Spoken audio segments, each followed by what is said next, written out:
ಶ್ರೀತಮಜಂ ಉಪಮಾದ್ಯಮೀಶಂ ವಂದೇ ಭವದ್ಭ್ರಮಪರಾಸುರಸಿದ್ಧವಂದ್ಯಂ ಜಯತಿ ಹರಿರಚಿಂತ್ಯಃ ಸರ್ವದೇವೈಕವಂದ್ಯಃ ಪರಮಗುರುರಭೀಷ್ಟಾವಾಪ್ತಿದಃ ಸತ್ಯನಾನಾಂ ನಿಖಿಲಗುಣಗಣಾರ್ಣೋ ನಿತ್ಯನಿರ್ಮುಕ್ತದೋಷಃ ಸರಸಿಜನಯನೋऽಸೌ ಶ್ರೀಪತಿರ್ಮಾನದೋ ನಃ ಜಯತ್ಯಜೋ ಖಂಡಗುಣೋರುಮण्डलः ಸದೋದಿತೋ ಜ್ಞಾನಮರೀಚಿಮಾಲಿ ಸ್ವಭಕ್ತಹರ್ದೋಚ್ಯತಮೋ ನಿಹಂತಾ ವ್ಯಾಸಾವತಾರೋ ಹರಿರಾತ್ಮಭಸ್ಕರಃ ಜಯತ್ಯಜೋ ಅಕ್ಷೀಣಸುಖಾತ್ಮಬಿಂಬಃ ಸ್ವೈಶ್ವರ್ಯಕಾಂತಿಪ್ರತತಃ ಸದೋದಿತಃ ಸ್ವಭಕ್ತಸಂತಾಪದುರಿಷ್ಟಹಂತಾ ರಾಮಾವತಾರೋ ಹರಿರೀಶಚಂದ್ರಮಾಃ ಜಯತ್ಯಸಂಖ್ಯೋರುಬಲಾಂಬುಪೂರೋ ಗುಣೋಚ್ಚರತ್ನಾಕರ ಆತ್ಮವೈಭವಃ ಸದಾ ಸದಾತ್ಮಜ್ಞಾನದೀಭಿರಾಪ್ಯಃ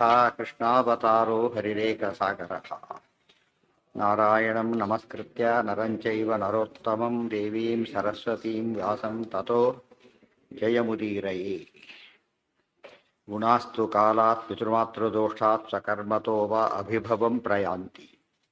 ಈ ಕ್ರಮದಲ್ಲಿ ಯಾರು ಪೂರ್ವಭವಃ ಯಹ ಯಹ ಸಹ ಸಹ ಶ್ರೇಷ್ಠಃ, ಮೊದಲು ಹುಟ್ಟಿದವರು ಅನಂತರ ಹುಟ್ಟಿದವರಿಗಿಂತ ಶ್ರೇಷ್ಠರು, ಇದರಲ್ಲಿ ಅಸುರರನ್ನು ಸೇರಿಸ್ಕೂಡುದು ಅಂತ ಹೇಳಿ. ಪೂರ್ವಸ್ತು ಪಶ್ಚಾತ್ ಪುನರೇವ ಜಾತಃ, ಮೊದಲು ಹುಟ್ಟಿದಂಥ ದೇವತೆ ಅನಂತರ ಬೇರೆ ರೀತಿಯಲ್ಲಿ ಹುಟ್ಟಿದರೂ ಕೂಡ ನಾ ಶ್ರೇಷ್ಠತಾಮೀತಿ, ಅವರ ತಾರತಮ್ಯಕ್ಕೆ ಧಕ್ಕೆ ಬರೋದಿಲ್ಲ. ಕಥಂಚಿದಶ್ಯ, ಸ್ವರೂಪದ ತಾರತಮ್ಯವಾದ್ದರಿಂದ ಅದು ಬದಲಾಗೋದಿಲ್ಲ. ಹಾಗಿದ್ದರೆ ಬಹುಲೋಕದ ಯಾತಕ್ಕೆ ವ್ಯತ್ಯಾಸವಾಗುತ್ತೆ ಅಂತ ಪ್ರಶ್ನೆ ಬಂದರೆ, ಗುಣಾಸ್ತು ಕಾಲಾತ್ ಪಿತೃಮಾತೃ ದೋಷಾತ್ ಸ್ವಕರ್ಮತೋ ವಾ ಅಭಿಭವಂ ಪ್ರಯಾಂತಿ. ಅದರಲ್ಲಿ ಕಾಲ ಗುಣಗಳೆಲ್ಲ ನಾಶವಾಗಲಿಕ್ಕೆ ಕಡಿಮೆ ಆಗಲಿಕ್ಕೆ ಕಾರಣ ಕಾಲಾತ್ ಕಾಲದೋಷ, ಪಿತೃ ಕಾಲದೋಷ ಎಂಬುದು ಅನೇಕ ಕಾರಣದಲ್ಲಿ ಕಾಲದೋಷ, ಪಿತೃ ಮಾತೃದೋಷ ತಂದೆ ತಾಯಿಗಳ ದೋಷ, ಸ್ವಕರ್ಮತಃ ತಾನೇ ಮಾಡಿದಂಥ ಕರ್ಮಗಳು, ಅದರಿಂದಾಗಿ ಅಭಿಭವಂ ಪ್ರಯಾಂತಿ ತಮ್ಮ ವರ್ಚಸ್ಸನ್ನು ಕಳ್ಕೊಂಡು ಬಿಡ್ತವೆ. ಕುಂದೋದು, ಅಭಿಭವ ಅಂದರೆ ಕುಂದುತ್ತವೆ ಅಂತ ಅರ್ಥ. ಇಲ್ಲಿ ಹೇಳಬೇಕಾದ್ರೆ ಪಿತೃದೋಷ ಮಾತೃದೋಷ ಅಂತ ಹೇಳಿದರು. ಈ ಧೃತರಾಷ್ಟ್ರ ಯಾತಕ್ಕೆ ಕುರುಡಾದ, ಅವಳು ಕಣ್ಣು ಮುಚ್ಚಿಕೊಂಡು ವೇದವ್ಯಾಸ ನೋಡಿದ ತಕ್ಷಣ ಆಚಾರ ಮುಂದೆ ಬರೀತಾರೆ, ಅಂಧ ಆಸೀತ್ ಸತು ಮಾತೃದೋಷತಃ ಮುಂದೆ ಬರುತ್ತೆ. ಅದು ಕಾರಣ ಕೊಟ್ಟೇ ಬಿಟ್ಟಿದ್ದಾರೆ. ಮಾತೃದ ಅಂಧ ಆಸಿ. ಅನಂತರ ಅಂಬಾಲಿಕೆ ಹೋಯ್ತು, ಮೈಯೆಲ್ಲ ಬೆಳ್ಳಗಾಯ್ತು ಅವಳಿಗೆ ಭಯದಿಂದ. ಅವೇನಾಯಿತು, ಪಾಂಡುರಾಜ ಹುಟ್ಟಿದ, ಮೈಯೆಲ್ಲ ಬೆಳಗಿತ್ತು, ಮಾತೃದೋಷ. ಆಮೇಲೆ ಬಿದುರ ಹೊರದಾಗ ಏನಾಯಿತು, ಏನೋ ಅವಳು ಭಕ್ತಿಯಿಂದ ಸೇವೆ ಮಾಡಿದ್ರು, ಯಾವ ದೋಷಗಳು ಬರಲೇ ಇಲ್ಲ, ಆದ್ದರಿಂದ ಆಗಿನ ಹೊರಟೋಯ್ತು. ಆದರೆ ಇನ್ನೊಬ್ರು ಅವಳು ತಪ್ಪು ಮಾಡಿದ್ರು, ದಾಸಿನ ಕಳಿಸಿಬಿಟ್ಟಿಲ್ಲ, ಆದ್ದರಿಂದ ಅದು ರಾಜ್ಯಾಧಿಕಾರ ಬರಲಿಲ್ಲ. ಇದೆಲ್ಲ ಮೂರು ದೃಷ್ಟಾಂತ ಕೊಟ್ಟಿದ್ದರಿಂದ ಬುದ್ಧಿ ಎಲ್ಲೇ ಒಂದು ಪ್ರಶ್ನೆ ಬಂದರೂ ಕೂಡ ಪಿತೃದೋಷ ಮಾತೃದೋಷ ಕಾಲದೋಷ ಈ ಕಲಿಯುಗ ಆದ್ದರಿಂದ ಎಲ್ರಿಗೂ ಕಾಮನ್, ಅದನ್ನ ಇಟ್ಕೊಳ್ಳೋದು. ಜೊತೆ ಇನ್ನೂ ಕೆಲವು ಕಾಲಗಳು, ಒಂದು ವಿಶೇಷವಾದ ಕಾಲ, ಸಾಮಾನ್ಯ ಕಾಲ ಇಟ್ಕೊಂಡಾಗ ಅದು ಕಾಲದಲ್ಲಿ ದೋಷಗಳು. ಕೆಲವು ಬೆಳಿಗ್ಗೆ ಫ್ರೆಶ್ ಇರ್ತಾರೆ, ಸಾಯಂಕಾಲ ಫ್ರೆಶ್ ಇರೋದಿಲ್ಲ, ಅವೆಲ್ಲ ನಿತ್ಯ ಕಾಣೋದು ಕಾಲದೋಷಗಳು. ಮ್ಯಾಥಮೆಟಿಕ್ಸ್ ಎಲ್ಲ ಯಾವಾಗ ಹಾಕ್ತಾರೆ, ಫಸ್ಟ್ ಪೀರಿಯಡ್ ಹಾಕ್ತಾರೆ, ಫ್ರೆಶ್ ಇದ್ದಾಗ ಹಾಕ್ತಾರೆ. ಲಾಸ್ಟ್ ಪೀರಿಯಡ್ ಮ್ಯಾಥಮೆಟಿಕ್ಸ್ ಹಾಕಿದ್ರೆ ಏನಾಗುತ್ತೆ, ಲಾಸ್ಟ್ ಇವ್ರು ಹೇಳಿದ್ದೆಲ್ಲ ಲಾಸ್ಟ್ ಆಗಿಬಿಡುತ್ತೆ. ಯಾಕಂದರೆ ಬುದ್ಧಿ ಓಡೋದಿಲ್ಲ ಅಷ್ಟೊತ್ತಿಗೆ, ಯಾರು ಕುಂದು ಬಿಟ್ಟಿರುತ್ತೆ, ಸಹಜವಾಗಿ ಕುಂದುತ್ತೆ. ಅದೇ ರೀತಿಯಲ್ಲಿ ಆಯಾಸ ಜ್ವರಾದಿಗಳು ಬಂದಾಗ ಏನಾಗುತ್ತೆ, ಔಪಾಧಿಕ ಸಾಮರ್ಥ್ಯ ಇಲ್ಲ, ಮಾತೇ ಬರ್ತಾ ಇಲ್ಲ, ಅವರಿಗೆ ಬಾಯಿ ಹುಣ್ಣಾಗಿದೆ, ಮಾತಾಡಲಿಕ್ಕೆ ಬರ್ತಾ ಇಲ್ಲ, ಇವೆಲ್ಲೇನೋ ಅಲ್ಲಿ ಆ ದೋಷಗಳಿಂದ ಬಂದಿದ್ದಾಗ ಅದಾಗಲಿಕ್ಕೆ ಇನ್ನೊಂದೇನೋ ಕಾರಣ. ಈಗ ಒಂದಕ್ಕೊಂದು ಲಿಂಕ್, ಅದು ಕರ್ಮ ದೊಡ್ಡ ಚೈನ್. ಅದು ಯಾವ ಕರ್ಮ ಎಲ್ಲಿಂದ ಶುರುವಾಗಿರ್ಬೇಕು, ಎಲ್ಲಿಂದ ಕರೆಂಟ್ ಗೊತ್ತಾಗೋದಿಲ್ಲ, ಆ ಥರ ಹುಡುಕ್ಬೇಕಾದ್ರೆ ಎಷ್ಟು ಎಕ್ಸ್ಪರ್ಟ್ ಎಲೆಕ್ಟ್ರಿಷಿಯನ್ಗೇನೆ ಹೊಸ್ದಾಗಿ ಕರ್ಕೊಂಡು ತುಂಬ ಕನೆಕ್ಷನ್ ಇದ್ದಾಗ ಭಾಳ ಕನ್ಫ್ಯೂಷನ್ ಆಗೋಗ್ಬಿಡುತ್ತೆ. ಕೊನೆಗೆ ಬೇರೆ ಮಾಡೋದು ವಾಸಿ ಅಂತ ಎಲ್ಲ ಮಾಡೋದಕ್ಕಿಂತ ಅದು ಡಿಸ್ಕನೆಕ್ಟ್ ಮಾಡಿ ಬೇರೆ ಮಾಡೋದೇ ಸುಲಭ ಅನಿಸುತ್ತೆ. ಗೊತ್ತಾಯ್ತು, ಅದೇನು ಭಾರಿ ದೊಡ್ಡದು, ಇಷ್ಟರಲ್ಲೇ ಕನ್ಫ್ಯೂಷನ್ ಆಗೋಗ್ಬಿಡುತ್ತೆ. ಅದು ಪೆಚ್ಚಕ ರಿಸ್ಕ್ ತೊಗೊಳಕ್ಕಾಗಲ್ಲ, ಸ್ವಲ್ಪ ಪೆಚ್ಚಕಡೆ ಯಾರು ಭಾರಿ ಡೇಂಜರ್ ಇರುತ್ತೆ. ಆದ್ದರಿಂದ ಇದನ್ನೆಲ್ಲ ಕಿತ್ತೆ ಹಾಕಿಬಿಟ್ಟು ಬೇರೆ ಮಾಡಬೇಡ ಅಂತ. ಹಾಂ ಹೌದು ಹೌದು ಹೌದು ಹೌದು, ಅಲ್ಲಿ ದೋಷ ಇತ್ತು, ಮಾತೃದೋಷ ಅಲ್ಲೂ ಕೂಡ. ಹಾಂ ಅಲ್ಲ ಮಾತೃದೋಷ, ಅದು ಗಂಧ, ಅದೇ ಪಿತೃ ಅಂದರೆ ಹಾಗಲ್ಲ, ತಾಯಿ ಮಾಡಿದ ತಪ್ಪದು, ತಪ್ಪು ಮಾಡಿದ ತಾಯಿ. ಗೊತ್ತಾ, ಅದಕ್ಕೆ ಕಾರಣ ಅವನಿರ್ಬೋದು, ತಾಯಿಯಲ್ಲಿ ದೋಷಕ್ಕೋಸ್ಕರ ಅವನೇನಾದ ಅಂತ ಹೋಗ್ತಾರೆ. ಗುಣಗಳು ಬರ್ಲಿಕ್ಕೆ ಅದಕ್ಕೆ ಕಾರಣ. ಆದರೆ ತಂದೆ ಮಗನಾಗದೇ ಇರ್ಲಿಕ್ಕೆ ಇವಳು ಕಾರಣ. ಅದು ಅವಳಿಗೆ ಜ್ಞಾನ ಇರಲಿಲ್ಲ, ಆದ್ದರಿಂದಾಗಿಯೇ ಅವಳಿಗೆ ದೋಷ ಬರದೇ ಹೋದರೂ ಕೂಡ ಅನರ್ಥ ಅಂತೂ ಹಾಗೆ ಆಯಿತು. ನಾವು ಗೊತ್ತಿಲ್ಲದೆ ಆಕ್ಸಿಡೆಂಟ್ ಆದರೆ ಆಗೋದಿಲ್ಲ, ಆಕ್ಸಿಡೆಂಟ್ ಅದಕ್ಕೆ ಕರೆಯೋದು, ಗೊತ್ತಿದ್ದು ಮಾಡಿದ್ರೆ ಆಕ್ಸಿಡೆಂಟ್ ಅಂತ ಕರೆಯೋದಿಲ್ಲ, ಏನಂತಾರೆ ಮರ್ಡರ್ ಅಂತಾರೆ ಕರೆಯೋದು. ಸೀತೆ ಇಷ್ಟು ಹೇಳಿ ಇದೆಲ್ಲ ಒಂದು ವಿಶೇಷವಾದ ಸೃಷ್ಟಿಕ್ರಮ ಎಲ್ಲ ಹೇಳಿದ ಮೇಲೆ ಈಗ ಲಯಕ್ಕೆ ಹೋಗ್ತಾರೆ. ಈ ಸರ್ಗಕ್ಕೆ ಸರ್ಗ, ಅನುಸರ್ಗ, ಲಯ, ಪ್ರಾದುರ್ಭಾವ ನಿರ್ಣಯ ಇಷ್ಟು ಬರುತ್ತೆ ಇದರಲ್ಲಿ. ಸರ್ಗ, ಅನುಸರ್ಗ, ಲಯ, ಪ್ರಾದುರ್ಭಾವ ಇಷ್ಟು ಹೇಳೋದ್ರಿಂದ ಈಗ ಇಷ್ಟೊತ್ತು ಕೂಡ ಸೃಷ್ಟಿ ಬಗ್ಗೆ ಹೇಳಿದ್ರು. ಈಗ ಬಂದ್ಬಿಟ್ಟು ಕೊನೆಗೆ ಮಹಾಪ್ರಳಯ ಅದನ್ನು ಹೇಳ್ಬಿಟ್ಟು ಮಹಾಪ್ರಳಯದಿಂದ ಹೇಳ್ತಾರೆ. ಈಗ ಲಯೋ ಭವೇ ವ್ಯುತ್ಕ್ರಮತೋ ಹಿ ತೇಷಾಂ ತಥೋ ಹರಿಹಿ ಪ್ರಳಯೇ ಶ್ರೀಸಹಾಯ ಸೇತೆ ನಿಜಾನಂದಂ ಅಮಂದ ಸಾಂದ್ರ ಸಂದೋಹಮೇಕೋ ಅನುಭವನ್ ಅನಂತಃ ಲಯೋ ಭವೇತ್ ವ್ಯುತ್ಕ್ರಮತೋ ಹಿ ತೇಷಾಂ ಸೂತ್ರದಲ್ಲಿ ಬಂದಿದೆ ಭಾಷ್ಯದಲ್ಲಿ. ಲಯ ಸೃಷ್ಟಿಯ ಕ್ರಮ, ಲಯದ ಕ್ರಮ ಹೇಗಿರುತ್ತೆ ಅಂದರೆ ಅದು ಕಾನ್ವರ್ಸ್ ವಾಪಸ್ ಹೋಗುತ್ತೆ. ಅದು ಲಾಸ್ಟ್ ಹುಟ್ಟಿದವನು ಏನಾಗ್ತಾನೆ, ಫಸ್ಟ್ ಇದಾಗ್ತಾನೆ. ಇವಾಗ ಟರ್ಮಿನೇಟ್ ಮಾಡ್ಬೇಕಾದ್ರೆ ಏನು ಮಾಡ್ತಾರೆ, ಲಾಸ್ಟ್ ಫಸ್ಟ್ ಟರ್ಮಿನೇಟ್ ಆಗ್ತಾನೆ, ಕೆಲಸ ಕಳ್ಕೋಬೇಕು. ಈಗ ಊಟ ಪಟ್ಟಿದೆ ಕಂಪ್ಯೂಟರ್ಲ್ಲ ಹೆಚ್ಚು ಕಡಿಮೆ ಆಗುತ್ತೆ. ಅದರಲ್ಲಿ ಏನು ಮಾಡ್ತಾ ಇದ್ರು, ಫಸ್ಟ್ ಬಂದವನು ಸೇಫು, ಆಮೇಲೆ ಸೆಕೆಂಡ್ ಥರ್ಡ್ ಬಂದವರಿಗೆಲ್ಲ ರಿಸ್ಕ್. ಲಾಸ್ಟ್ ಬಂದವನಿಗೆ ಫಸ್ಟ್ ರಿಮೂವ್ ಮಾಡ್ತಾರೆ, ಏನು ತೆಗಿತಾರೆ, ವೇಕೆನ್ಸಿ ಕಡಿಮೆ ಆಯಿತು ಅಂತ ಹೇಳಿದ ತಕ್ಷಣ ಅವನು ತೆಗಿತಾನೆ. ಆದ್ದರಿಂದ ಮೊದಲು ಹುಟ್ಟಿದವರು ಮೊದಲು ಹುಟ್ಟಿದ್ದು ಯಾರು, ಬ್ರಹ್ಮದೇವರು.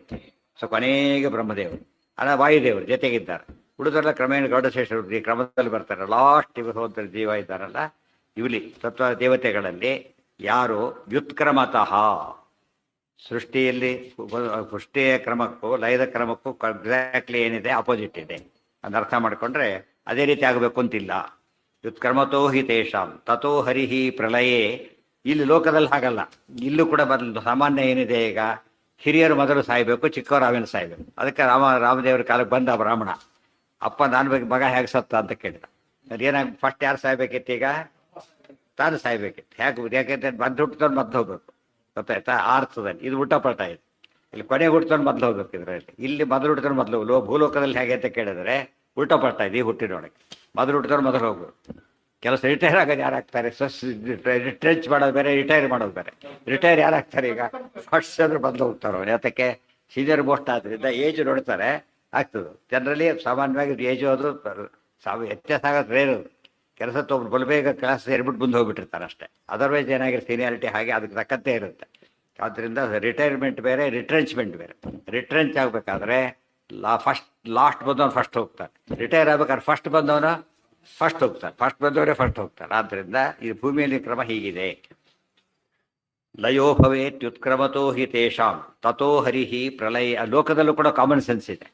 ಲೋಕದ ಸಾಮಾನ್ಯ ಶಾಸ್ತ್ರಗತಿ ಏನು ಗೊತ್ತಿಲ್ಲ ಹೋದ್ರು ಕೂಡ ಪಾಪ ಅವರ ತಾತ ಬದುಕಿದ್ದಾನೆ, ಮೊಮ್ಮಗ ಹೋಗ್ಬಿಟ್ಟ ಅಂತ ಹೇಳಿದ್ರೆ ಏನಾಯ್ತು ಅಲ್ಲಿಗೆ, ಭಾರಿ ಏನು ಎಷ್ಟು ದುಃಖ ಪಡ್ತಾವ್ರು, ಆ ಥರ ಅನ್ಸುತ್ತೆ. ಈ ರೀತಿ ಬಂದಾಗ ಯಾವುದು ಭೂಲೋಕದಲ್ಲಿ ಏನಿದು, ಅಲ್ಲ ಮೊದಲು ಭೂಲೋಕ ಏನ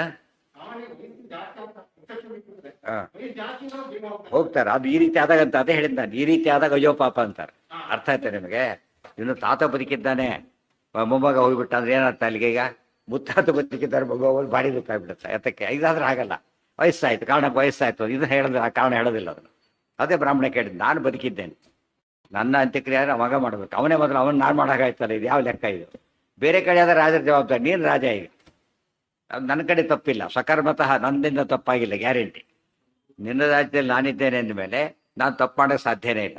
ನಿನ್ನ ರಾಜ್ಯ ಅಷ್ಟು ಚೆನ್ನಾಗಿದೆ ಅಂದಮೇಲೆ ತಪ್ಪೆಲ್ಲಿದೆ? ಈಗ ನಿನ್ನಲ್ಲಿ ಏನೋ ದೋಷ ಇರಬೇಕಾಗಿ, ಎಲ್ಲೋ ಒಂದು ಕಡೆ ದೋಷ ಇದೆ, ನೀವು ಹುಡುಕ್ಬೇಕಾದ್ರೆ ಎಲ್ಲೋ ಇದೆ, ನೀವು ಹುಡುಕಿ ಹೇಳಬೇಕು. ನಮ್ಮ ಜವಾಬ್ದಾರಿ ಅಲ್ಲ ಅದು. ತಕ್ಷಣ ಏನು ಮಾಡ್ತಾರೆ, ಲೋಕದಲ್ಲಿ ಯಾವಾಗಲೂ ಹಾಗೇನೆ. ನೀರು ಬರ್ತಾ ಇಲ್ಲಿ ಯಾತಕ್ಕೆ ಅಂತ ಕರಿತೀವಿ ಅವ್ರನ್ನ. ಇಲ್ಲಿ ಬರ್ತಾ ಹೋದ್ರು ಕಡೆ ಆಗ ನೀರೇ ಹುಡುಕ್ಬೇಕಾದ್ರೆ ಕರೆಂಟ್ ಎಲ್ಲಿ ಕಟ್ಟಾಗಿದೆ ಗೊತ್ತಾಗೋದಿಲ್ಲ, ನಮಗೆ ಗೊತ್ತಾಗೋದು, ಹೋಗಿದೆ ಅಷ್ಟು ಹೇಳ್ತೇವೆ, ಹುಡುಕೋದು ಅವನ ಜವಾಬ್ದಾರಿ. ನೀರು ಹುಡುಕ್ಬೇಕಷ್ಟೇ. ಅಷ್ಟು ಮುಂದಿನ ಕಥೆ ಗೊತ್ತು. ನೋಡಿದ್ರೆ ಅದು ಯಾರ ತಲೆ ಕಡೆ ತಪಸ್ ಮಾಡ್ತಿದ್ದ, ಅದು ದುಷ್ಟ ಉದ್ದೇಶ ಇತ್ತು. ರಾಮಾಯಣದ ಮುಂದೆ ಬರುತ್ತೆ ಆಗಿದ್ರು ಕೂಡ. ಅಂತೂ ಏನಾಯ್ತು, ಈಗ ಒಂದು ಕಾರಣ ಇರಬೇಕು, ಇಲ್ಲದ್ರೆ ಆಗೋದಿಲ್ಲ. ಇಲ್ಲ ಪ್ರಶ್ನೆ ಇಲ್ಲ. ಅಭಿಭವಂ ಪ್ರಯಾಂತಿ ಲಯೋ ಭವೇತ್ ವ್ಯುತ್ಕ್ರಮತೋ ಹಿ ತೇಷಾಂ. ತೇಷಾಂ ಅಂದರೆ ಪೂರ್ವೋಕ್ತ ದೇವಾನಾಂ ಅಂತ ಅರ್ಥ. ದೈತ್ಯನ ಬಿಟ್ಟು ಬಿಡಬೇಕು, ಮತ್ತೆ ದೈತ್ಯರ ಪ್ರಸಂಗ ಇಲ್ಲ ಈಗ ಇದರಲ್ಲೂ. ಯಾಕಂದ್ರೆ ಮೊದಲು ಹೋಗ್ಬೋದು, ಯಾವ ಬೇಕಾದ್ರೂ ಹೋಗ್ಬೋದು ಅವರು.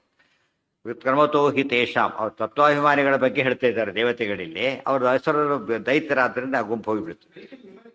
ಅವ್ರ ನಿಯಮ ಇದೆ, ಅಲ್ಲಿ ಕಲಿಯೋ ಲಾಸ್ಟ್ ಹೋಗ್ತಾರೆ, ಮತ್ತೆ ಅಲ್ಲೂ ಕೂಡ ಅದೆಲ್ಲ ಇದ್ದೇ ಇದೆ. ಬಟ್ ಇದರಂತೆ ಈ ರೂಲ್ಗಾರಿಗೂ ವ್ಯತ್ಯಾಸ ಇದೆ. ಹರಿ ಪ್ರಳಯೇ ಶ್ರೀ ಸಹಾಯ. ವರಾಜ ಕಡೆಯಿಂದ ಅವ್ರು ಕೆಲವರು ಕೆಳಗೆ ಮೇಲೆ ಹೋಗ್ಬಿಡ್ತಾರೆ ತುಂಬಾ ಜನ. ಇಲ್ಲಿ ಕೆಲವರು ಹೋದ್ರೆ ಅಲ್ಲಿ ಸಾಮಾನ್ಯ ಉಲ್ಟಪಟ್ಟ ಆಗ್ತಿರುತ್ತೆ. ಹೌದು, ಲಾಸ್ಟ್ ಹೋಗಿದ್ದಾರೆ, ಮುಂಚೆ ಹೋದ್ರು. ಅಲ್ಲಿ ರಾವಣ ಕೊನೆಗೆ ಹೋಗ್ತಾನೆ. ಸಿನಿಮಾಗಳಲ್ಲೂ ವಿಲನ್ನೇ ಕೊನೆಗೆ ಹೋಗೋದು. ಚೀಫ್ ವಿಲನ್ ಕೊನೆಗೆ ಹೋಗ್ತಾನೆ. ಸಣ್ಣ ಪುಟ್ಟ ವಿಲನ್ ಮೊದಲು ಹೋಗ್ತಾ ಇರ್ತಾರೆ, ಗೊತ್ತಾಯ್ತಾ? ಅದೇ ಅಲ್ಲಿಂದ ಅಭ್ಯಾಸ ಆಗ್ಬಿಟ್ಟಿದೆ. ಯಾವಾಗಲೂ ಕೂಡ ವಿಲನ್ಗಳು ಭಾರಿ ಪ್ರಬಲ ವಿಲನ್ ಯಾವಾಗ ಸಾಯ್ಬೇಕು ಅವನು ಅಲ್ಲಿ ಆಟ ಇಂಟ್ರೆಸ್ಟ್ ಇರೋದಿಲ್ಲ, ಅಲ್ಲಿ ಹೊರಟ್ಬಿಡುತ್ತಾರೆ. ಆ ಅವನಿಗೆ ಆಗ್ಬೇಕು, ಅದಕ್ಕೆ ಎಲ್ಲರ ಸಾವು ನೋಡ್ಬೇಕು ಅವನು. ಅದಕ್ಕೆ ಸಪುತ್ರ ಮಿತ್ರ ಬಾಂಧವೋ ವಿನಾಶ ಮಾಶು ಯಾಸ್ತಿ, ಎಲ್ಲರ ಸಮೇತ ಸಾಹಿತ್ಯ, ಅವರೆಲ್ಲರ ಸಾವು ನೋಡಿ ಸಾಹಿತ್ಯ. ತುಂಬ ಏನು ಭಾರಿ ಕೆಟ್ಟವನಾಗಿರ್ತಾನೆ, ಸಾಯೋದಿಲ್ಲ. ಯಾಕಂದ್ರೆ ಏನು ತಿಳ್ಕೊಂಡು ಲೆಕ್ಕ ಇಲ್ಲಿ ತಪ್ಪಿಲ್ಲ, ಇನ್ನೂ ದುಃಖ ನೋಡಿ ಸಾಯ್ಬೇಕು ಅವನು, ಇಲ್ಲಿ ದುಃಖ ನೋಡಿ ಮುಂದೆ ಸಾಯ್ಬೇಕು ಅವನು. ಇದು ನಮ್ಗೆ ಅರ್ಥ ಮಾಡ್ಕೊಂಡು ಅವಸರ ಪಟ್ಬಿಟ್ರೆ ಏನಾಗುತ್ತದೆ, ಈಗ ತಪ್ಪಾಗುತ್ತೆ. ಅದರಿಂದ ಯಾವಾಗ ಯಾರನ್ನು ಕೊಲ್ಲಬೇಕು ಅಂತ ಎಲ್ಲ ದೇವ್ರ ಸಂಕಲ್ಪ ಇದಿರೋದ್ರಿಂದ ನಾವು ನಿಶ್ಚಿಂತೆಯಾಗಿರ್ಬೇಕು. ನಾವು ಡಿಸೈಡ್ ಮಾಡೋದಲ್ಲ, ದೇವ್ರಿಗೆ ಗೊತ್ತು ಯಾರಿಗೆ ಎಷ್ಟು ದುಃಖ ಕೊಡಬೇಕು. ಅದಕ್ಕೆ ರಾವಣ ಎಲ್ಲರೂ ನಿಶಮ್ಯ ಶೋಕತಾಪಿತ. ಅಕ್ಷಕುಮಾರನ ಸಾವಿನ ಸುದ್ದಿ ಬಂದ ತಕ್ಷಣ ಗೊಳೋದ್ ಹತ್ತು ಬಿಡ್ತಾನೆ. ಅದಕ್ಕೆ ಕಂಡವ್ರ ಮಕ್ಕಳು ನಡೆಸಿ ಗೋಳಾಡಿಸಿದ್ದ, ಈಗ ತನಗೆ ಬಂತು ನಿಶಮ್ಯ ಶೋಕತಾಪಿತ ಅಂತ ಹೇಳಿದಾಗ ಶೋಕದಿಂದ ಭಾರಿ ಸಂಕಟಪಟ್ಟ. ಆ ಸಂಕಟ ಎಲ್ಲ ಅನುಭವಿಸ್ಲಿಕ್ಕೆ ಅವನು ಬದುಕಿರೋದು. ಇದೆಲ್ಲ ಅರ್ಥ ಮಾಡಿಕೊಂಡ್ರೆ ದುಷ್ಟರು ಕೊನೆಗೆ ಸಾಯೋದಕ್ಕೆ ಅದು ಇನ್ನೊಂದು ಕಾರಣ, ಗೊತ್ತಾಯ್ತಾ. ಮತ್ತು ಇವ್ರ ಫೈಟ್ ಅಲ್ಲಿವರೆಗೂ ಕೊಡೋ ಶಕ್ತಿ ಇದೆ. ನಾವು ಇನ್ನೊಂದು ನಮಗೇನು ಮೆಸೇಜ್ ಅಂದರೆ, ದುಷ್ಟರು ಮೊದಲೇ ಹೋಗಿ ಯೋಚನೆ ಮಾಡೋಕೆ ಹೋಗ್ಬೇಡಿ, ನಿಮ್ಮ ಸಾಧನೆ ಮಾಡ್ಕೋತಾ ಇರಿ. ಅದು ಹೋಗ್ಬೇಕಲ್ಲ ಹೋಗ್ತಾನೋ, ಗೊತ್ತಾಯ್ತಾ. ಅವ್ನು ಹೋಗ್ಬಿಟ್ಟು ಸಾಧನೆ ಮಾಡ್ತೀವಲ್ಲ, ಗೊತ್ತಾಯ್ತಾ. ನೀವು ಪರೀಕ್ಷೆ ಹೊರಗೆ ಬಂದು ಸಾಲ್ವ್ ಮಾಡೋಕ್ಕಾಗತ್ತೆ, ಅಲ್ಲೇ ಸಾಲ್ವ್ ಮಾಡ್ಬೇಕು. ಕ್ವಶನ್ ಪೇಪರ್ ಅಲ್ಲೇ ಸಾಲ್ವ್, ಮನೆ ಬಂದು ಸಾಲ್ವ್ ಮಾಡಿ ಧ್ಯಾನ ಮಾಡ್ತೇವೆ ಅಂದರೆ ಉಪಯೋಗ ಇಲ್ಲ. ಯಾವುದಕ್ಕೆ ಹೇಳಿದ್ದ ನರಜನ್ಮ ಬಂದಾಗ ನಾಲಿಗೆ ಇರುವಾಗ ಈಗ ನೀವು ಸಾಧನೆ ಮಾಡಬೇಕು ಹೊರತು ತಾವೇನು ಮಾಡ್ತೀವಿ ಅಂದರೆ ಅರ್ಥನೇ ಇಲ್ಲ. ಅದೆಲ್ಲ ಅನೇಕ ಮೆಸೇಜ್ ಕೊಡೋಕ್ಕೋಸ್ಕರ ದೇವ್ರು ಹಾಗೆ ಮಾಡ್ತಾರೆ. ಏನು ಹಾಂ ಹೌದು, ಅವ್ರ ಲೆಕ್ಕಕ್ಕೆ ಬರಲ್ಲ. ಯಾಕಂದ್ರೆ ಅವರಿಂದ ಏನು ಆಗಲ್ಲ, ಅದರಿಂದ ಅದು ಲೆಕ್ಕ ಇಲ್ಲ. ಅದಕ್ಕೆ ಚೀಫ್ ವಿಲನ್ ಅಂತ ಹೇಳಿದ್ದು. ವಿಲನ್ನಲ್ಲೂ ಚೀಫ್ ವಿಲನ್. ಮತ್ತೆ ಅವನು ಕೊನೆಗೆ ಹೋಗ್ತಾನೆ. ಉಳಿದವ್ರು ಏನಾಗ್ಬಿಡ್ತಾರೆ ಅವರೆಲ್ಲ ಏನು ಎಫೆಕ್ಟಿವ್. ಅವರು ಇನ್ನು ಮೇನ್ ಸ್ವಿಚ್ ಆಫ್ ಮಾಡಿದ ಮೇಲೆ ಸಣ್ಣ ಏನು ಪ್ರಯೋಜನ ಇಲ್ಲ. ಅದರಿಂದ ಅಲ್ಲಿ ಹೋಗಿದೆ ಅಂದರೆ ಈಗ ಮುಗಿದೋಯ್ತು. ಇವರಿಗೆ ಡೈರೆಕ್ಷನ್ ಬೇಕೆ ಆಗದೆ. ಅದು ಅಲ್ಲ, ಅವ್ರ ದುಃಖ ಅವನಷ್ಟು ದುಃಖ ಆಗೋದಿಲ್ಲ, ಅವನಷ್ಟು ದುಃಖ ಆಗೋದಿಲ್ಲ ಅವ್ರಿಗೆ. ಇವ್ರ ದುಃಖ ಬೇರೆ. ಸೆರಡ್ ಆಗಿಬಿಟ್ಟು ಹೇಗೆ ಕಾಪಾಡಿರಪ್ಪನ್ನ ನಿಮ್ಮ ಸೇವೆ ಮಾಡ್ಕೊಂಡಿರ್ತೀವಿ ಅಂದ್ಬಿಡ್ತಾರೆ ಅಷ್ಟೇ. ಹೌದು. ಆಮೇಲೆ ಇಂದ್ರಜಿತ್ ಹೋದ, ಕುಂಭಕರ್ಣ ತಮ್ಮ ಹೋದ, ಎಷ್ಟು ಜನ ಮಕ್ಕಳಿದ್ರು ಅವನಿಗೆ. ಎಷ್ಟೋ ಜನ ಬರ್ತಾರೆ, ನರಾಂತಕ ಸುರಾಂತಕ ಇವರೆಲ್ಲ ಅವನ ಮಕ್ಕಳೇನೆ. ಅತಿಕಾಯ ಇವರೆಲ್ಲ ಅವನ ಮಕ್ಕಳೇ. ಅವರೆಲ್ಲ ಸಾಯ್ತಾ ಹೋಗ್ತಾರೆ. ಎಲ್ಲ ನೋಡಿ ಕೊನೆಗೆ ಎಲ್ಲ ಸೈನ್ಯ ಮೇನ್ ಸೈನ್ಯ ಕಳ್ಕೊತಾನೆ. 36 ಇದು ಮಹೌಘ ಅಕ್ಷೋಹಿಣಿ ಮೂಲಬಲ ಇರುತ್ತೆ, ಅದಿಷ್ಟು ಸಾಯಿತು. ಎಲ್ಲ ಸಾವನ್ನು ನೋಡಿ ಸಾಯ್ತಾನೆ. ಆದ್ದರಿಂದ ಅದು ಯಾವಾಗ ಕೊಲ್ಲಬೇಕು ಅಂತ ದೇವರಿಗೆ ಗೊತ್ತಿರೋದ್ರಿಂದ ಹಾಗೆ ಮಾಡೇ ಮಾಡ್ತಾನೆ. ಅದು ಹೆಚ್ಚು ಕಡಿಮೆ ಆಗೋದೇ ಇಲ್ಲ. ವಿಭೀಷಣಿಗಿತ್ತು, ಅಯ್ಯೋ ಹೆಂಡತಿ ಮಕ್ಕಳು ಎಲ್ಲ ಇದ್ರು. ಯುದ್ಧಕ್ಕೆ ಹೋಗ್ಲಿ ಈ ಕಡೆ ಶಿಫ್ಟ್ ಆಗಿಬಿಟ್ಟಾನ. ಅಲಾಂಗ್ ವಿತ್ ಫ್ಯಾಮಿಲಿ ಆ್ಯಂಡ್ ಮಿನಿಸ್ ಆತಂದೇ ಒಂದು ವ್ಯವಸ್ಥೆ ಇಷ್ಟು ಶಿಫ್ಟ್ ಆಗಿಬಿಡ್ತಾರೆ. ಈ ಪಾರ್ಟಿಯಲ್ಲಿ ಒಬ್ರು ಹೋದ್ರೆ ಅವ್ರು ಇನ್ನು ಫಾಲೋವರ್ಸ್ ಎಲ್ಲ ಹೋಗ್ಬಿಡ್ತಾರಲ್ಲ, ಹಾಗೆ ಗೊತ್ತಾಯ್ತು. ಅಲಾಂಗ್ ವಿತ್ ಫಾಲೋವರ್ಸ್ ಆತ ಹೋಗಿ ಅವ್ರು ಒಟ್ಟಿ ಆಗಿಬಿಡ್ತಾರೆ ಅಲ್ಲಿ ಹೋಗ್ಬಿಟ್ರೆ. ಅದರಿಂದ ವಿಷಯ ಎಲ್ಲ ಪರಿವಾರ ಸಮೇತನೇ ಬರ್ತಾರೆ. ಅದರಿಂದ ಆತನ ಸಮಸ್ಯೆ ಆಗಲಿ. ಅಲ್ಲೂ ಕೂಡ ಅಷ್ಟೇ, ಆತ ಪರಿವಾರನೇ ಒಳ್ಳೇದಾಗಿತ್ತು. ದೇವರ ಹಾಗೆ ಯೋಗ ಮಾಡಿದ್ದಾದ್ರಿಂದ ಆತನ ಒಂದು ಕೇಡಾಗಲೇ ಇಲ್ಲ ವಿಭೀಷಣಿಗೆ. ಗುಣಾಸ್ತು ಕಾಲಾತ್ ಪಿತೃಮಾತೃದೋಷಾತ್ ಸ್ವಕರ್ಮತೋ ವಾ ಅಭಿಭವಂ ಪ್ರಯಾಂತಿ ಲಯೋ ಭವೇತ್ ವ್ಯುತ್ಕ್ರಮತೋ ಹಿ ತೇಷಾಂ ತಥೋ ಹರಿಹಿ ಪ್ರಳಯೇ ಶ್ರೀ ಸಹಾಯ. ಇಲ್ಲೂ ಕೂಡ ಅಷ್ಟೇ, ಈ ಫೈನಲ್ ಲಯ ಹೇಳ್ತಾ ಇದ್ದಾರೆ. ಇಲ್ಲಿ ಯಾರು ಹೆಚ್ಚು ಕಡಿಮೆ ಸಾಯ್ಬೋದ್ಬೇಕಾದ್ರೆ ಇಲ್ಲಿ ಹೆಚ್ಚು ಕಡಿಮೆ ಆಗ್ಬೋದು, ಅಲ್ಲಿ ಮಾತ್ರ ಏನಾಗೋದಿಲ್ಲ. ಇಲ್ಲಿ ನೋಡಿ, ಮೊದಲು ನಕುಲ ಸಹದೇವ, ನಕುಲ, ಆಮೇಲೆ ಅರ್ಜುನ, ಭೀಮಸೇನ ದೇವರು ಏನು ಪ್ರಶ್ನೆನೇ ಇಲ್ಲ, ಸ್ವಚ್ಛಂದ ಮೃತ್ಯು ಅವ್ರು. ಆಮೇಲೆ ಧರ್ಮರಾಜ. ಯಾವ ಕ್ರಮದಲ್ಲಿ ಬಂದ್ರೆ ಇವರೀಗ ದೇವತೆಗಳಾದ್ದರಿಂದ ಹುಟ್ಟಿದ ಕ್ರಮದಲ್ಲೇ ಬಂದು. ಯಾಕೆ ತಾರತಮ್ಯ ಅಲ್ಲ, ಅದು ತಾರತಮ್ಯ ಇಟ್ಕೊಂಡ್ರೆ ಭೀಮಸೇನ ದೇವರು ಮೇಲೆ ಇರೋರು. ಧರ್ಮರಾಜ ಈ ಕ್ರಮ ತೋರಿಸಿದ್ರು ಅಷ್ಟೇ. ಅಂದರೆ ದೇವತೆಗಳಲ್ಲಿ ತಾವು ಸಾಮರ್ಥ್ಯರಾದರೆ ಇಲ್ಲೂ ಕೂಡ ಆ ಹುಟ್ಟಿದ ಕ್ರಮ ತೋರಿಸ್ತಾರೆ ಅಂತ ಸಾಮಾನ್ಯ ಸಂದೇಶ ಹೊರತು ಬೇರೆ ಅಲ್ಲ. ಬೇರೆ ಕಡೆ ಹಾಗಾಗಬೇಕಂತ ನಿಯಮ ಇಲ್ಲ. ಕರ್ಣ ದೊಡ್ಡವನು ಹೋಗಿ ಬಂದೇ ಹೋದ, ಎಕ್ಸೆಪ್ಷನ್ ಅದು. ತಾಯಿ ಬಂದ ಆದರೂ ಕೂಡ ತಂದೆ ಸೂರ್ಯ ಆತ. ಇವರೆಲ್ಲ ಬೇರೆ ದೇವತೆಗಳ ಮಕ್ಕಳಾದ್ದರಿಂದ ಅದು ಹೊರಟೋಯ್ತು. ಅನಂತ ಶೀರ್ಷಾಸ್ಯ ಸೇತೆ. ಇಷ್ಟೆಲ್ಲ ಅಂದರೆ ದೇವರ ಲಯ ಉಂಟಾ ಅಂತ ಪ್ರಶ್ನೆ ಬಂದರೆ, ದೇವರಿಗೆ ಸೃಷ್ಟಿ ಇಲ್ಲ ಅಂದಮೇಲೆ ಏನಿಲ್ಲ, ಲಯನೂ ಇಲ್ಲ. ಊರಿಗೆ ಯಾವಾಗ ಬಂದಿರೋದು ಹೋಗೇ ಇಲ್ಲ ಊರಿಗೆ ಅಂದರೆ ಯಾವಾಗ ಬಂದಿರೋ ಪ್ರಶ್ನೆ ಮೀನಿಂಗ್ಲೆಸ್ ಆಗ. ಅದಕ್ಕೆ ಲಯೋ ಭವೇತ್ ವ್ಯುತ್ಕ್ರಮತೋ ಹಿ ತೇಷಾಂ ತಥೋ ಹಿ ಪ್ರಳಯೇ ಶ್ರೀ ಸಹಾಯ ಸೇತೆ. ಲಕ್ಷ್ಮೀದೇವಿಗೂ ಲಯ ಇಲ್ಲ, ಶ್ರೀ ಸಹಾಯ ಸೇತೆ. ಅದಕ್ಕೆ ಲಕ್ಷ್ಮೀ ಭುಜಾಂತರಗತಃ ಸ್ವರತೋಪಿ ಚಾಗ್ರೆ. ಎಲ್ಲಿ ಬಂದಿತ್ತು? ಮೊದಲೇ ಶ್ಲೋಕ ಶುರುವಾಗಿದ್ದೆ ಅದರಿಂದ. ಆಸೀದುತಾರ ಗುಣವಾರಿಧಿ ಅಪ್ರಮೇಯ ನಾರಾಯಣ ಪರತಮಃ ಪರಮಾತ್ಸ ಏಕಃ ಸಂಶಾಂತ ಸಂವಿತ್ ಅಖಿಲಂ ಜಠರೇ ನಿಧಾಯ ಲಕ್ಷ್ಮೀ ಭುಜಾಂತರಗತಃ ಸ್ವರತೋಪಿ ಚಾಗ್ರೆ. ಆದ್ದರಿಂದ ಅವರಿಬ್ಬರು ಯಾವಾಗ ಇಬ್ಬರಿಗೂ ನಿತ್ಯ ಮುಕ್ತರಾದ್ದರಿಂದ ಅವ್ರಿಗೆ ಬಂಧನದ ಪ್ರಶ್ನೆ ಇಲ್ಲ ಅಂದ್ರೆ ಮುಕ್ತಿ ಪ್ರಶ್ನೆನೂ ಇಲ್ಲ. ನಿತ್ಯ ಮುಕ್ತರು, ಜೊತೆಗೆ ಇಬ್ಬರು ಇರ್ತಾರೆ. ಅದು ಹೇಳಿದ್ರೆ ಶ್ರೀ ಸಹಾಯ. ಇದು ಶ್ರೀ ಸಹಾಯ ಅಂತ ಹೇಳಿದ್ರಿಂದ ಇದು ಮಹಾಪ್ರಳಯದ ಬಗ್ಗೆ ಹೇಳಿದ ಮಾತಿದೆ. ಮಹಾಪ್ರಳಯ ಅವಾಂತರ ಪಡೆಯ ಮುಂದೆ ಹೇಳ್ತಾರೆ. ಅದಕ್ಕೆ ಸರ್ಗ ಅನುಸರ್ಗ ಹೇಗೋ, ಲಯ ಮಧ್ಯದ ಲಯಗಳು, ಸೃಷ್ಟಿ ಪ್ರಧಾನ ಸೃಷ್ಟಿ ಉಪಸೃಷ್ಟಿಗಳು, ಇಲ್ಲಿ ಲಯ ಮಧ್ಯ ಮಧ್ಯ ಸಂಹಾರಗಳು. ಇದು ಸಂಹಾರ ಬೇರೆ, ಲಯ ಅಂದರೆ ಟೋಟಲ್ ಅನ್ನಿಹಿಲೇಷನ್, ಸಂಹಾರ ಆಗಿನ ಕಾಲಕ್ಕೆ ಮುಗಿಸೋದಷ್ಟೇ. ಸ್ಥಿತಿ ಶ್ರೀ ಜೊತೆಗೆ ಎಂತ ಶ್ರೀ ಸಹಾಯ ಅಂದರೆ ಸ್ತ್ರೀಯ ಸಹಾಯ ತಗೊಂಡು ಅಲ್ಲ, ಸ್ತ್ರೀಗೆ ಸಹಾಯವಾಗಿ ಇರ್ತಾನೆ.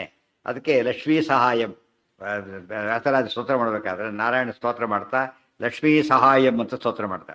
ಈ ಪದ ಜನ ವ್ಯಾಖ್ಯಾನ ಶುರು ಮಾಡಿ ದೊಡ್ಡ ಗಲಾಟೆ ಬರ್ತಾರೆ ನಮ್ಮ ವ್ಯಾಖ್ಯಾನಗಳು. ಏನು ಗಲಾಟೆ, ಬಾರಿ ವ್ಯಾಸರ ಹೀಗೆ ಬರೆದು ಬಿಟ್ರಲ್ಲ, ಹೇಗೆ ಕೂಡಿಸ್ಬೇಕು, ಹೇಗೆ ಕೂಡಿಸ್ಬೇಕು? ಈಗ ಒಂದು ಪ್ರಶ್ನೆಗೆಲ್ಲ ಎರಡು ಡೈವರ್ಟ್ ಮಾಡ್ತಾನೆ ಇರ್ತಾರೆ. ವೆರಿ ಸಿಂಪಲ್ ಅದು. ತಾರತಮ್ಯ ವಿಷಯ ನಿಮ್ಗೆ ಯಾವ ಟೆಕ್ಸ್ಟ್ ಗೊತ್ತಿರ್ತದೆ, ಅದು ಹೇಗೆ ಅರ್ಥ ಮಾಡಬೇಕು ಅಂಬೋದನ್ನ ತಾರತಮ್ಯ ನೋಡ್ಕೊಂಡು ಮಾಡ್ಬೇಕು. ಹರಿ ಶ್ರೀನೇ ಹೇಳ್ತಾರೆ, ಮಹಾಲಕ್ಷ್ಮಿ ಅಮ್ಮ ಯೋನಿ ರಪ್ಸು ಅಂತ ಸಮುದ್ರ ಅಂತ ಹೇಳಿದ ಮೇಲೆ ಇನ್ನು ಪ್ರಶ್ನೆ ಬರಲೇ ಇಲ್ಲ. ಅದಕ್ಕೆ ಸ್ತ್ರೀ ಸಹಾಯ ಅಂತ ಹೇಳಿದ್ರೆ ಸ್ತ್ರೀ ಸಹಾಯಳಾಗಿರ್ತಾಳಿಲ್ಲ, ಸ್ತ್ರೀ ಸಹಾಯ ತಗೊಂಡಿರ್ತಾಳೆ. ಗೊತ್ತಾಯ್ತಾ? ಸ್ತ್ರೀಯ ಪತ್ಯ ಹೇಗೋ ಸ್ತ್ರೀಯ ಸಹಾಯ ಆಗಿರ್ತಾರೆ ಹೊರತು ಲಕ್ಷ್ಮೀದ ಸಹಾಯ ತಗೊಂಡಿಲ್ಲ, ಲಕ್ಷ್ಮಿಗೆ ಸಹಾಯ ಕೊಟ್ಟಿದ್ದಾನೆ. ಈ ಅರ್ಥ ಸುಲಭ ಮಾಡ್ಬೋದು. ಈ ಪದ ಇಟ್ಕೊಂಡೆ ವ್ಯಾಸರಾಜರು ಬರೀಬೇಕಾದ್ರೆ ತಾತ್ಪರ್ಯ ಚಂದ್ರಿಕಾ ಬರೆದಿದ್ದಾರೆ, ತಾತ್ಪರ್ಯ ನಿರ್ಣಯಕ್ಕೆ ಬರೆದಿಲ್ಲ. ತಾತ್ಪರ್ಯ ಚಂದ್ರಿಕಾ ಹೋದ್ರೆ ಏನಾಗುತ್ತಾಗ ತಾತ್ಪರ್ಯ ನಿರ್ಣಯ ಕೂಡ ಅರ್ಥ ಆಗುತ್ತೆ. ಅವೆಲ್ಲ ಬೇಸಿಕ್ ಟೆಕ್ಸ್ಟ್ ಆದ್ದರಿಂದ ಎಷ್ಟೆಷ್ಟು ನಾವು ಪ್ರಮಾಣ ಗ್ರಂಥ ಓದ್ತೇವೋ ಅಷ್ಟೆಷ್ಟು ಪ್ರಮೇಯ ಗ್ರಂಥಗಳು ಸ್ಪಷ್ಟ ತಿಳಿಯುತ್ತೆ. ಸೇತೆ ನಯೋ ಭವೇ ವ್ಯುತ್ಕ್ರಮತೋ ಹಿ ತೇಷಾಂ ತಥೋ ಹರಿಹಿ ಪ್ರಳಯೇ ಶ್ರೀ ಸಹಾಯ ಸೇತೆ. ಮಲಗಿರ್ತಾನೆ ಅಂದ್ರೇನು? ಸಂಶಾಂತ ಸಂವಿತ್ ಬಂದಿದ್ದಾರೆ. ಮಲಗಿರ್ತಾನೆ ಅಂದ್ರೇನು? ಫಂಕ್ಷನ್ ಮಾಡೋದಿಲ್ಲ ಅಷ್ಟೇ ಹೊರತು ಬರೀ ನಮ್ಮಂತೆ ಮಲಗಿರ್ತಾನೆ ಅಂತ ಅರ್ಥ ಅಲ್ಲ. ಅದಕ್ಕೆ ಸೇತೆ ಬೇರೆ ಕೆಲಸ ಇಲ್ಲ ಅಂತ, ಸೃಷ್ಟಿಯಾದಿಗಳು ಮಾಡೋ ವ್ಯಾಪಾರ ಇಲ್ಲ, ಅದರಿಂದಾಗಿನೇ ಹಾಗೆ ಇರ್ತಾನೆ ಅಂತ ಅರ್ಥ. ನಿಜಾನಂದಂ ಅಮಾನ್. ಮತ್ತೆ ಏನು ಮಾಡ್ತಾನೆ? ದುಃಖ ಪಡ್ತಾನೋ ಅಂತ ಪ್ರಶ್ನೆ. ಆಗ ಎಚ್ಚರ ತಪ್ಪಿರ್ತಾನೋ ಪ್ರಶ್ನೆ. ನೀವು ಗಾಢ ನಿದ್ರೆ ಮಾಡ್ತಿರ್ತಾನೋ? ಇಲ್ಲ. ನಿಜಾನಂದಂ ಅನುಭವನ್, ಆನಂದವನ್ನು ಅನುಭವಿಸ್ತಾ ಇರ್ತಾನೆ, ಆನಂದಮಯನಾಗಿರ್ತಾನೆ ಹೊರತು ಕೆಲವರಿಗೆ ಅದೊಂದು ಬೇರೆ.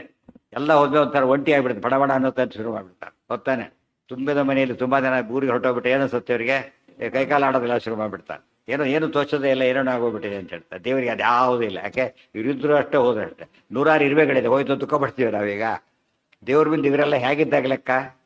ನೆಗ್ಲಿಜಿಬಲ್. ಯಾವುದೇ ದೃಷ್ಟಿಯಿಂದ ನಮ್ಗೆ ಯಾತಕ್ಕೆ ಬಡಬಡ ಅನಿಸುತ್ತೆ ಅಂದರೆ ಅವ್ರ ಹೆಲ್ಪ್ನಿಂದ ನಾವು ಸಂತೋಷ ಪಟ್ಟಿರ್ತೀವಿ, ಅದು ಮಿಸ್ ಆಯ್ತು. ಈಗ ದೇವರಿಗೆ ಸಂತೋಷಕ್ಕೆ ಬಿಡೋದು ಎಂದೂ ಕಾರಣ ಅಲ್ಲ. ಅದರಿಂದಾಗಿನೇ ಆತನಿಗೆ ಇದ್ರೂ ಅಷ್ಟೇ ಹೋದ್ರು ಅಷ್ಟೇ, ನೋ ಡಿಫರೆನ್ಸ್. ನಿಜಾನಂದಂ ಅನುಭವನ್. ನಿಜ ಅಂದರೆ ಸ್ವರೂಪ, ಮುಕ್ತಿರ್ ನೈಜ ಸುಖ ಅನ್ನೋಭೂತ. ನಿಜ ಅಂದರೆ ಸುಳ್ಳು, ಸತ್ಯ ಅಲ್ಲ. ಇಲ್ಲಿ ನಿಜ ಅಂದರೆ ಏನರ್ಥ? ಇಲ್ಲಿ ಕನ್ನಡದಲ್ಲಿ ನಿಜ, ಸಂಸ್ಕೃತದಲ್ಲಿ ಸತ್ಯ. ಸಂಸ್ಕೃತದಲ್ಲಿ ನಿಜ ಅಂದರೆ ಸತ್ಯ ಅಲ್ಲ, ಸ್ವರೂಪ ಅಂತ ಅರ್ಥ. ಪದ ನೋಡೋದು ಒಂದೇ ರೀತಿ ಕಾಣಿಸುತ್ತೆ, ಅರ್ಥವೇ ನೈಜ. ನಿಜಾನಂದಂ ಅನುಭವನ್ ಅಮಂದ ಸಾಂದ್ರ ಸಂದೋಹಂ. ಏನು ಮಹಾ ಇರುತ್ತೆ ಆನಂದ ಅಂತ ಕೇಳಿದ್ರೆ ಅಂತಿಂತ ಆನಂದ ಅಲ್ಲ ಅದು. ಅಮಂದ ಸಾಂದ್ರ ಸಂದೋಹಂ. ಅಮಂದ ಸಾಂದ್ರ ಸಂದೋಹ ಎಂಥದ್ದು ಗೊತ್ತ? ಸಾಂದ್ರ ಘನ, ಘನ ಅಂದರೆ ಅಪಾದ ಮೌಲ್ಯ ಪರ್ಯಂತ ಆನಂದ ತುಂಬಿದೆ. ಯಾವಾಗಲೂ ಹಾಗೆ, ಅಲ್ಲೂ ಹಾಗೆ. ಅಮಂದ ಅಂದರೆ ಪೂರ್ಣ, ಅಮಂದ ಬೋಧಃ ಪೂರ್ಣ ಬೋಧಃ. ಅಮಂದ ಅಂದರೆ ಪೂರ್ಣವಾದಂತಹ ಘನವಾದ ನಿಜಾನಂದವನ್ನು ಅನುಭವನ್ ಏಕಃ. ಏಕೋ ನಾರಾಯಣ ಆಸೀದುದಾರಗುಣವಾರಿದೆ ಅಪ್ರಮೇಯ ನಾರಾಯಣ ಪರತಮ ಪರಮಾತ್ಸ ಏಕಃ. ಅಲ್ಲೂ ಕೂಡ ಏಕ ಇಟ್ಟಿದ್ದ. ಏಕ ಅಂದ್ರೇನೀಗ ಲಕ್ಷ್ಮೀದೇವಿ ಇದ್ದಾರೆ, ಬೇಕ ಅಂತಾರೆ. ಮತ್ತೆ ಅರ್ಥ ಇರೋದಕ್ಕೆ ಸ್ವತಂತ್ರ ಅಂತ ಅರ್ಥ. ಇಬ್ಬರು ಒಬ್ಬರೇ ಇದ್ದಾರೆ ಅಲ್ಲ. ಈಗ ಒಂದೊಂಬತ್ತು ಅದಲ್ಲ, ಅವರೊಬ್ಬರೇ ಅಂತ ಹೇಳಿದರೆ ಬೇರೆ ಯಾರೂ ಇಲ್ಲ ಅಂತಲ್ಲ. ಇವನೊಬ್ಬನೇ ಮಹಾವೀರ ಅಂತ ಹೇಳಿದರೆ ಬೇರೆ ವೀರರಿಲ್ಲ ಅಂತ ಅರ್ಥ ಅಲ್ಲ. ಇವನಂತವ್ನು ಇವರೊಬ್ಬನೇ. ಇಲ್ಲಿ ಅರ್ಥ ಮಾಡ್ಬಿಟ್ಟು ಲಕ್ಷ್ಮೀದೇವಿ ಇರ್ತಾರೆ ಅಂತ ಹೇಳಿದ ಮೇಲೆ ಏಕಮೇವ ಅದ್ವಿತೀಯಂ ಅನ್ನೋದಕ್ಕೆ ಒಂದೇ ಅಂತ ಅರ್ಥ ಮಾಡಿದ್ರೆ ಹೋಯ್ತಾಗ ಸ್ವತಂತ್ರ ಅಂತಲೇ ಅರ್ಥ ಮಾಡೋದು ಏಕ. ಇದೆ ಹೌದು, ಆಚಾರದ ಮಾತು ಇದು, ಆಚಾರದ ಮಾತು ಹೌದು. ನಿಜಾನಂದ ಅಂಥದ್ದು. ಇಲ್ಲೂ ಸಾರಸ್ಯ ಅಂದ್ರೆ ದೇವರು ಏನು ಮಾಡ್ದ? ಏಕಂ. ನಾವೊಂದು ಮಾತಾ ಉಪಯೋಗಿಸ್ತೀವಿ ಅದನ್ನು. ಒಬ್ಬರೇ ಗೆದ್ಬಿಟ್ರೆ ಒಬ್ಬರೇನಾ? ಅಲ್ಲೇನು ಒಬ್ಬರೇ ಅಂತಾರೆ. ಈಗ ಒಬ್ಬರಿಗೆ ಏನರ್ಥ ಅಲ್ಲಿ? ಪ್ರಧಾನ. ಒಬ್ಬರೇನ? ಹೌದು, ಎಲ್ಲ ಒಬ್ಬರೇ ಮಾಡಿದ್ದೇನೆ ಅಂತ ಕೇಳ್ತಾರೆ. ಒಬ್ಬರೇ ಮಾಡಿದ್ರ ಅಂತ ಕೇಳಿದ್ರೆ ಇಲ್ಲಿ ಸಿಂಗಲ್ ಪ್ರಶ್ನೆ ಅಲ್ಲ, ಇನ್ನೊಬ್ರು ಸಹಾಯ ತಗೊಳ್ಳದೆ ಮಾಡಿದ್ರ ಎಷ್ಟು ಗ್ರೇಟ್. ಅಲ್ಲಿ ಒಬ್ಬನೇ ಶಬ್ದಕ್ಕೆ ಈ ಅರ್ಥ ಅಲ್ಲ, ಬೇರೆ ಇರಲೇ ಇಲ್ಲ ಅಂತ ಅರ್ಥ ಅಲ್ಲ. ಬೇರೆ ಇದ್ದಿದ್ದು ಗೊತ್ತಿದ್ದೇ ಒಬ್ಬನೇ ಮಾಡಿದ ಅಂತ ಹೇಳಿರೋದು ಅವನಿಗೆ. ಅಂದರೆ ಉಳಿದವರು ಅಪ್ರಧಾನರು, ಈತ ಪ್ರಧಾನ, ಉಳಿದ ಅಸ್ವತಂತ್ರರು ಸ್ವತಂತ್ರ. ಇದೆಲ್ಲ ಯೋಚನೆ ಮಾಡೋದೇನೆ ಕಣ್ಣು ಮುಚ್ಕೊಂಡು ಅರ್ಥ ಮಾಡಿದ್ರೆ ಏನೇನೋ ಆಗ್ಬಿಡುತ್ತೆ. ಅದು ಶಾಸ್ತ್ರ ಮಾಡೋದು ಕಾರಣನೇ ಇಲ್ಲ. ತಲೆದೋಯ್ತದೆ ಅರ್ಥ ಮಾಡೋದು. ಶಾಸ್ತ್ರ ಯಾಕೆ ಓದ್ಬೇಕು? ಅದಕ್ಕೆಲ್ಲ ತಲೆದೋದ್ರೆ ಜಡ್ಜ್ಮೆಂಟ್ ಕೊಡೋದು, ಜಡ್ಜ್ಮೆಂಟ್ ಹಾಕ್ಬೇಕು. ಯಾರು ಬೇಕಾದ್ರೂ ಕೊಟ್ಬಿಟ್ರೆ ಬೋದು. ಅದಕ್ಕೊಂದು ದೊಡ್ಡ ಅವನೇನಿರ್ಬೇಕು ಬಂತಾತ್ಗೆ? ಸಾಕಷ್ಟು ಅನುಭವ ಇರಬೇಕು. 105 ಕ್ವಾಲಿಫಿಕೇಷನ್ ಪ್ಲಸ್ ಎಕ್ಸ್ಪೀರಿಯನ್ಸ್. ಫಸ್ಟರ್ನ ಎಂದೂ ಜಡ್ಜ್ ಮಾಡೋದಿಲ್ಲ. ಅದರ ಅನುಭವ ಇದ್ದು ಆಮೇಲೆ ಹೇಳಬೇಕು. ಅದಕ್ಕೆ ಶಾಸ್ತ್ರಾರ್ಥಯುಕ್ತ ಅನುಭವಸ್ತು ಪ್ರಮಾಣಂತೂ ಉತ್ತಮ ಮತ. ಹೇಗಿದ್ದಾನೆ ದೇವರಾಗ ಒಬ್ಬನೇ ಇದ್ರು ಕೂಡ ಅನಂತ ಶೀರ್ಷಾಸ್ಯ ಕರೋರುಪಾದ ಸೋನಂತ ಮೂರ್ತಿ ಸುಗುಣಾನಂತಾನ್ ಅನಂತ ಶಕ್ತಿ ಪರಿಪೂರ್ಣ ಭೋಗ ಭುಂಜನ್ ಅಜಸ್ರಂ ನಿಜ ರೂಪ ಆಸ್ತೆ. ಎಷ್ಟು ಒಡನೆ ಮಾಡ್ತಾನೆ. ಯಾವ ಉಳಿದ ಕಾಲಕ್ಕೆ ಆಗ ಹಾಗೆ ನೋ ಚೇಂಜ್ ದೇವರಲ್ಲಿ. ಅದು ಅದಕ್ಕೆ ಅಶ್ವತ್ಥ. ಉಳಿದ ಅಶ್ವತ್ಥ. ನಾಡು ಹೀಗಿರೋದು ದೇವ್ರು ಯಾವಾಗಲೂ ಒಂದೇ ರೀತಿ ಶಾಶ್ವತಃ. ಗೊತ್ತಾಯ್ತಾ? ಧ್ರುವ ಅನಂತ ಶೀರ್ಷ ಹಾಸ್ಯ ಕರ ಊರುಪಾದ. ಅನಂತ ಶೀರ್ಷ, ಅನಂತ ಹಾಸ್ಯ, ಅನಂತ ಕರ, ಅನಂತ ಊರು, ಅನಂತ ಪಾದ. ಸಹಸ್ರೀಷ ಪುರುಷ ಇದೇ ರೀತಿ ಇದ್ದಾನೆ. ಸೊ ಅನಂತ ಪುರುಷ ಸೂಕ್ತ ಹೇಳ್ಬೇಕು. ಅದು ಚಿಂತನೆ ಮಾಡ್ಬೇಕಾ. ಪ್ರಳಯ ಕಾಲದಲ್ಲೂ ಹೀಗೆ ಇರ್ತಾನೆ ಚಿಂತನೆ ಮಾಡಿದರೆ ಅದು ಇನ್ನು ವಿಶೇಷ ದೇವರ ಮಹಿಮೆ. ಸೊ ಅನಂತ ಮೂರ್ತಿ, ಅನಂತ ಮೂರ್ತಿ. ಯಾರು ಅಲಂಕಾರ ಮಾಡ್ಕೊಂಡಿದ್ರೆ ಯಾರೋ ಬರಲೇ ಇಲ್ಲ, ಎಲ್ಲ ವೇಸ್ಟ್ ಅದು ಬಿಸಾಕ್ಬಿಡ್ತಾನೆ. ಯಾತಕ್ಕೆ? ನೋಡೋರೇ ಇಲ್ಲ. ಇವು ದೇವರಿಗೆ ಇದೇನು ಬೇಕಿಲ್ಲ. ಯಾತಕ್ಕೆ? ನಾವು ಇರುವೆ ನೋಡ್ಲಿಂತ ಅಲಂಕಾರ ಮಾಡ್ಕೋತೀವ, ಇರುವೆ ಕಪ್ಪೆ ನೋಡ್ಲಿಂತ ಮಾಡ್ಕೋತೀವಿ. ಯಾಕಂದ್ರೆ ನೋಡಿ ಏನೂ ಉಪಯೋಗ ಇಲ್ಲ ಅದರಿಂದ. It makes no different. ನೋಡಿದ್ರೆ ಅಷ್ಟೇ, ಬಿಟ್ಟರು ಅಷ್ಟೇ. ದೇವರನ್ನ ನೋಡಿ ಸರ್ಟಿಫೈ ಮಾಡಿದ್ರೆ ಯಾರೂ ಇಲ್ಲೇ ಇಲ್ಲ. ಅದ್ರ ದೇವರಿಗೆ ಪ್ರಳಯ ಕಾಲಕ್ಕಿಂತ ವ್ಯತ್ಯಾಸನೇ ಇಲ್ಲ. ಗೊತ್ತಾಯ್ತಾ? ಈ ಸಮಾರಂಭ ಮುಗಿದ ಮೇಲೆ ಡಲ್ ಆಗಾಗ ದೇವರು ಎಂಥ ಒಂದು ರೀತಿಯಲ್ಲಿ ಭಾಳ ಬೋರ್ ಹೊಡೆದು ಗೊತ್ತೇ ತಿಳ್ಕೊಳ್ಳೋದಿಲ್ಲ. ಇಲ್ಲದವ್ರು ದೇವ್ರು ಏನಾಗ್ಬಿಡ್ತಿದ್ದ ಪ್ರಳಯ ಮಾಡ್ತಾನೆ ಇರಲಿಲ್ಲ. ಸ್ವತಂತ್ರನಾದ್ರಿಂದ ಯಾವಾಗಲೂ ಇಲ್ಲೇ ಇರಲಿ, ಜೊತೆಗೆ ಇರಲಿ ಅಂತ ಹೇಳ್ತಾ ಇದ್ದ. ಇದೆಲ್ಲ ಯಾಕೆ ವರ್ಣನೆ ಮಾಡ್ತಾರೆ ಅಂದರೆ ಉಳಿದ ಕಾಲಕ್ಕೆ ಹಾಗೂ ಪ್ರಳಯ ಕಾಲದಲ್ಲೂ ದೇವರು ಹಾಗೇನೇ ಇದ್ದಾನೆ. Absolutely no change. ಇದು ದೇವರ ವೈಭವ. ಸೊ ಅನಂತ ಮೂರ್ತಿ, ಅಲ್ಲೂ ಅನಂತ ರೂಪಗಳು. ಮತ್ತೆ ಎಲ್ಲ ರೂಪ ಕೇಶವ ಎಲ್ಲ ರೂಪಗಳಿದೆ. ಮತ್ಸ್ಯಾದಿ ಪ್ರತಿಯೊಂದು ರೂಪನೂ ಇದೆ. ಸಗುಣಾನ್ ಅನಂತಾನ್ ಅನಂತ ಶಕ್ತಿತಃ. ತನ್ನ ಗುಣ ಅನಂತ, ಅನಂತ ಶಕ್ತಿ ತಂತು. ಪರಿಪೂರ್ಣ ಭೋಗ, ಪೂರ್ಣ ಭೋಗಕ್ಕೆ ಏನೇನೇನು ವ್ಯತ್ಯಾಸವಾಗಿಲ್ಲ. ತುಂಬ ಜನ ಮನೇಲಿದ್ದು ಎಲ್ಲರೂ ಊರಿಗೆ ಹೋಗಿ ಇಬ್ಬರು ಉಳ್ಕೊಂಡ್ಬಿಟ್ರೆ ಅಡುಗೆ ಜಾಸ್ತಿ ಮಾಡೋದಿಲ್ಲ. ಏನು ಮಾಡ್ತಾರೆ? ಏನೋ ಮಿನಿಮಮ್ ಮಾಡ್ಕೊಬಿಡಿ. ಒಬ್ಬರಿಗೆ ಏನು ಮಾಡ್ಕೊಳ್ಳೋದು ಅಂತ. ಕೆಲವರತ್ತು ಬರೀ ಅನ್ನ ಮಾಡ್ಕೊಂಡು ಮುಗಿಸ್ಬಿಡ್ತಾರೆ ಸಾಕು ಅಂತೇಳಿ. ಯಾತಕ್ಕೆ? ಏನು ಮಾಡ್ಕೊಳ್ಳೋ ಒಬ್ಬರಿಗೆ ಅಂತೇಳಿ. ದೇವರು ಏನಿಲ್ಲ. ಅದೇನು ಹೇಳ್ತಾ? ಅಜಸ್ರಂ ಭುಂಜನ್ ನಿಜ ರೂಪ ಆಸ್ತೆ. ನಿಜ ರೂಪೇ ಆಸ್ತೆ, ನಿಜ ರೂಪ ಸನ್ನಾಸ್ತೆ. ಎರಡೂ ಆಗುತ್ತೆ. ಸ್ವರೂಪದಲ್ಲೇ ಇದ್ದಾನೆ, ಮೂಲ ರೂಪದಲ್ಲಿ ಇದ್ದಾನೆ, ಮೂಲ ರೂಪನಾಗಿಯೇ ಇದ್ದಾನೆ. ಎರಡರ್ಥನೂ ಬರುತ್ತೆ. ಆಸ್ತೆ ಇದ್ದಾನೆ. ಅಲ್ಲಿಗೆ ನಾಳೆ ದಿವಸ ಮುಂದಿನ ಪ್ರಳಯ ಕಾಲದ ಒಳ್ಳೆ ಚಿತ್ರ ಕೊಟ್ಟರು. ಅದು ಹೇಗಿರುತ್ತೆ ಪ್ರಳಯ ಕಾಲದಲ್ಲಿ, ಉಳಿದಲ್ಲಿ ಏನಾಗುತ್ತೆ ಅಂತಲೇ ಹೇಳ್ತಾರೆ.